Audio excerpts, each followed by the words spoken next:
Sri Sachidananda Sadguru Sainath Maharaj Ki Jai. Sri Sai Satcharitra, an Insight. Episode 103. My humble prostrations at the lotus feet of our Sadguru Sai. By the divine grace of Sai, an attempt has been made to translate the gist of the divine discourse of Sri Ramanathan brother telecasted in Sai TV. This is purely done to share the glory of Sai and his divine teachings with more insight to the aspirants. Om Gurur Brahma Gurur Vishnu Gurur Devo Maheshwaraha Gurur Sakshat Parabrahmam Tasmai Shri Gurave Namaha. Devotees, we are in the 22nd chapter of Sri Sai Satcharitra, and in the previous episode we listened to the introduction given by Sri Hemat Panji, which was an analogy on snake and the rope. The reason for this being the Leelas of this chapter explicates the divine sport of Baba, in which he wards off the dangers that were to befall on his devotees by encountering snakes and other venomous creatures. Then Hemat Panji continues to describe the beautiful form of the incarnation of the Supreme Parabrahman Baba. Devotees, the 8th OV of this chapter is very profound, and in that Hemat Panji says, Baba, I want to know your true nature, but it is impossible for me to have knowledge of that, as the Shrutis are silent about this. Even the legendary serpent Sage, with his 1,000 tongues, is incapable to describe your glory. Then how can I, with mediocre intellect, define you? Devotees, please don't be of the perception that this could be a mere acclaim used by the author in his poetic verses to beautify his work. Rather, this connotation has to be reflected upon by every Sai devotee. Ramanathan brother is highlighting the fact that though these Sri Sai Satcharitra insight episodes are compilation of Leelas and its essence from various scriptures and Sai literatures authored by Sai philosophers and researchers, the listeners should not be of the view that whatever you hear now about our Parabrahman Sainath is the complete narration of him. Sri Sainath Maharaj is beyond and above all these narrations. Who can describe the glory of the all-pervasive, omniscient and omnipotent Sai? Hemat Panji, the author of the great epic Sri Sai Satcharitra, is of the opinion that none can proclaim that they have known Sai, or they have portrayed all his glory. Then how can Ramanathan brother be of such an opinion about the compilations that he has made to present these episodes? This is just a small attempt made by us to share the Lord's glories to our heart's content, as that would purify our mind and actions. So, no one can assert that they know Sai completely. Thus, Hemat Panji exalts the praises of Sainath Maharaj and says Sainath Maharaj is the remover of all fears of this world and the annihilator of all the sins. Let us listen to those mind-boggling Leelas now. It is inevitable for every Sai devotee to understand the greatness of Sai. Pujya Sri Narasimha Swamiji compiled Sri Sai Ashtotra Namavali, that is, the 108 names praising the glories of Sri Sainath Maharaj. When we ponder upon the 69th name, it says, Om Shri Sai Manovagatitaya Namaha. And the meaning of that is the Paramatman who transcends mind and speech. To him we offer our prostrations. This Ashtotram is also reflecting the same thought of Hemat Panji as mentioned above, that Sai's attributes are beyond human contemplation. The Taittiriya Upanishad, chapter 2, section 4, Mind and Understanding, also deals with the same subject under the heading, The Sheath of the Intellect. It says, Yato vacho nivartante aprapya manasa saha anandam brahmano vidvan hana bibeti kadachaneti. Commentary. He who knows the bliss of Brahman wins all words together with the mind turn away, unable to reach it, he never fears.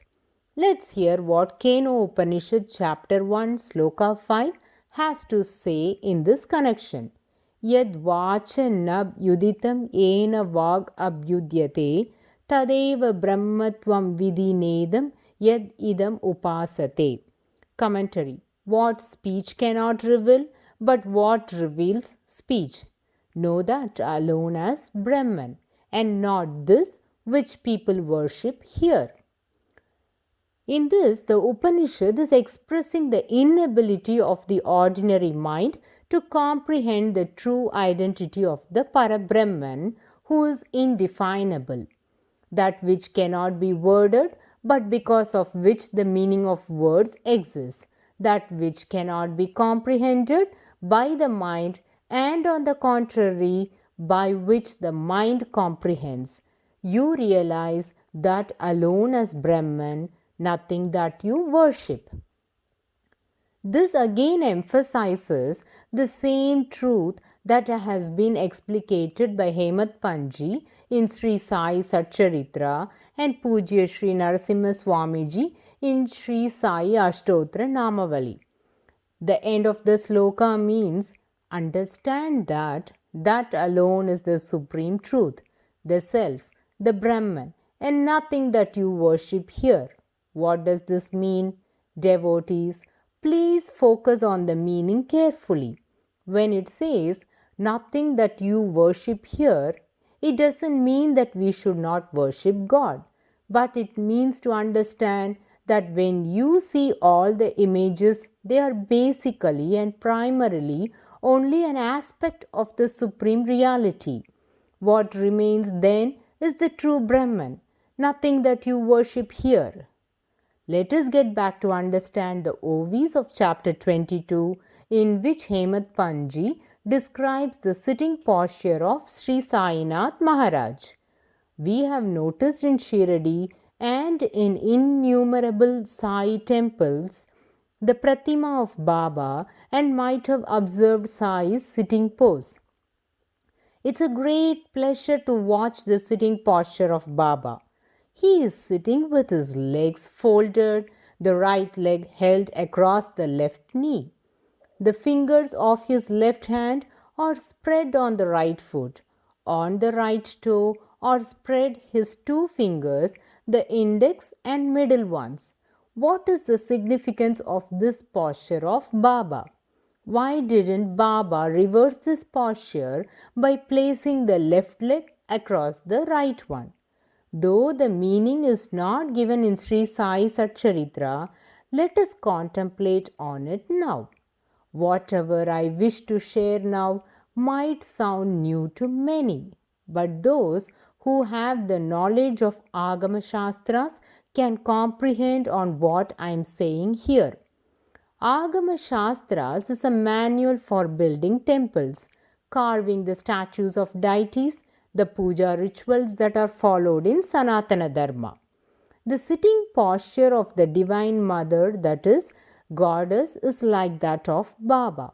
The Goddess, in her sitting posture, keeps her legs folded and the right leg is held up and the left leg usually hangs down from her seat.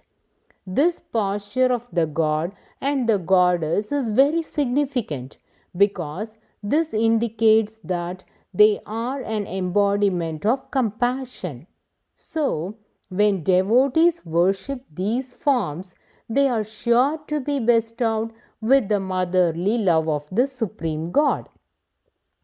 Now, if we compare Baba's posture with Lord Dakshinamurti, the similarity is both are seated facing south, but the legs are in reverse position. His right leg will be hanging down from his seat, whereas his left leg would be crossed. This posture indicates that the God is an epitome of knowledge and that will be bestowed by the Lord to the devotees when they worship this form. This posture is adopted by all the gods. When you observe the pictures of the deities, you will be able to find this difference. Maybe some artists might draw pictures of the deities in an opposite way, but majority of them will follow the directives that are prescribed in the scriptures. The same guideline is implemented even while carving the statues of the deities. So, the sculptors and artists who are familiar with these standards will certainly follow it. Baba's sitting posture depicts that Sainath Maharaj is functioning with the attributes of the Divine Mother. Hence, it is evident that our most benevolent Saima in Shiradi is ever ready to pour out her motherly love upon her children, and she is the most merciful one, as that is another virtue of the Divine Mother. If we closely observe, we can also see that even while standing, Baba places his left foot on the ground and his right foot will be crisscrossed on the other. And there is another posture of Baba in which the right leg will be raised up over the left leg. Though in Sri Sai SATCHARITRA, Hemant Panji didn't delve deep into these subjects, he described the beautiful form of Sri Sai Baba, which is very captivating to behold. Let us continue to listen to the description of Hemant Panji on the sitting posture of Sri Sainath Maharaj. Hemant Panji is trying to explain the unknown using the known. This philosophy is listed under Nyaya Shastra. Its main purpose is reasoning. Logic of reasoning is, of course, indispensable to any study. This philosophy adopted here is known as Saga Chandra Nyaya. Saga or Sagai means branches, Chandra is moon, and Nyaya is the logic of reasoning. As per Sanatana Dharma, sighting at the crescent moon is considered very special. So, at the end of the fortnight of the dark part of the lunar month, after the last night of Amavasya passes off, all people are naturally eager to have a look at the moon. As soon as the bright half of the lunar month starts, there is a hope to sight the moon, and everyone eagerly looks at the sky in the westerly direction. But it is not easy to sight at this beautiful form of the moon, because the first 2 days after Amavasya, the moonlight is very dim, and only on the third day we see a thin crescent shape of the moon. Though people are advised to look at the westerly direction of the sky, it can't be spotted easily as it depends on the time and place from where we are looking at the sky. So, if anyone is unable to see the crescent moon, then someone might guide them to look at the sky between the fingers or between the two branches of a tree.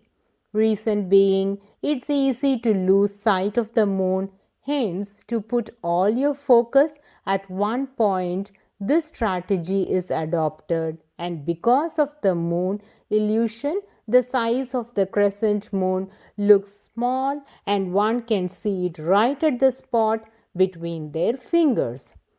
Why is it significant to sight at the crescent moon? The Almighty Lord Shiva wears the crescent moon on his head. Hence, when we look at the crescent moon on the sky, it is considered in part to have glanced at Lord Shiva's head that adorns the crescent moon. Thus, people are eager to glimpse at the crescent moon as that would bestow unbounded grace upon them. Now, let's hear how Hemat Panji uses this Saga Chandra philosophy to justify Baba's posture. Baba, your toe appears like a moon seen between two branches of a tree as you hold it between your fingers. This fulfills the keenness of darshan. Hence, Hemat Panji glorifies the big toe of the Parabrahman by comparing it with sighting the crescent moon. Hemat Panji continues to sing the glories of the Lord and then explicates the Leelas portrayed by Baba in warding off the dangers of his devotees, which we shall heed in the coming episode. Bow to Sri Sai, peace be to all. Om Sai Ram.